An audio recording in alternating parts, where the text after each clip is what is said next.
Xenia reporting, and I am here in Rome with all this huge prettiness of Roman bats.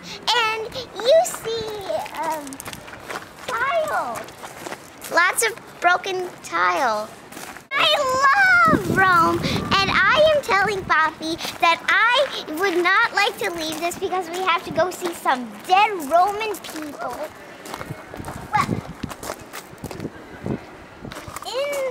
in ancient Rome, they had different tiles in different parts.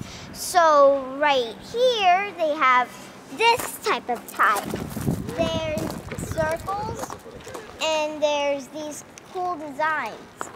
And you can see a lot of this if you come to Rome.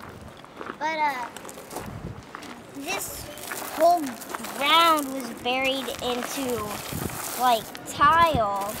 And then somebody who doesn't appreciate history decided to just break it.